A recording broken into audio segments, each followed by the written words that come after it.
How to inherit shares in a Chinese company when you are abroad.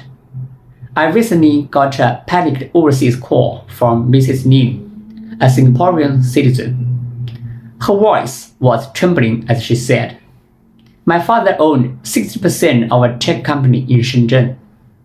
Now that he's passed away, the other shareholders are seeing that, as a foreigner, I'm not eligible to inherit the shares. They are even trying to transfer my father's shares at no price.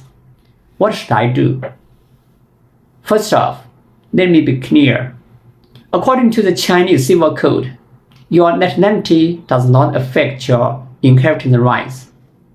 And under the company law, unless the company's articles of association explicitly state that foreign residents do not have the qualification for inheritance, you can inherit those shares.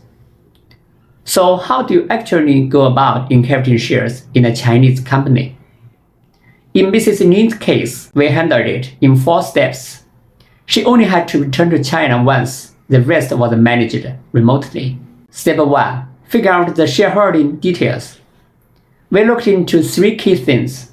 The first is basic share information, the percentage of shares held, whether they were pledged, and if there were any unpaid capital contributions.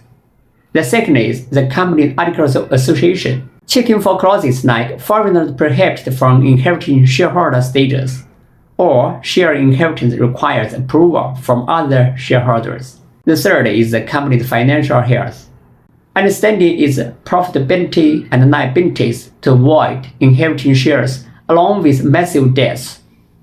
In Ms. Lin's case, the Articles of Association had no restriction against the foreign resident inheriting shares. Step 2. Prepare cross-border documents. As a foreign resident inheriting shares, you'll need 2 types of key documents. One is identity and kinship proof, foreign passport, original Chinese household register, birth certificate, and etc. The other is share inheritance documents, death certificate of the deceased, a declaration of inheritance rights stating your willingness to inherit the shares. All these documents need to be notarized and legalized. We guided Ms. Lin through the process, and she completed in just 20 days. Step 3. Communicate with other shareholders. Negotiate, or, if needed, litigate. If other shareholders cooperate, things are straightforward. If not, you may have to take legal actions. When we communicate on Ms. Lin's behalf, we directly cite relevant laws like the Civil Code and Company Law, along with similar successful precedents. Other shareholders realized that they had no legal ground and then agreed to the inheritance. Step 4. Complete the share transfer registration. As your lawyer, we will help prepare the necessary documents, including the notarized inheritance certificate or court ruling, passport, company articles, a shareholders' resolution approving the inheritance, and the application for company registration change. Then the company will assist in submitting these documents to the relevant authority. With our help, Ms. Lin's share transfer was complete in just half a day. The biggest challenges in inheriting shares in a Chinese company as a foreign resident are cross-border communication, document authentication, and negotiating with the shareholders.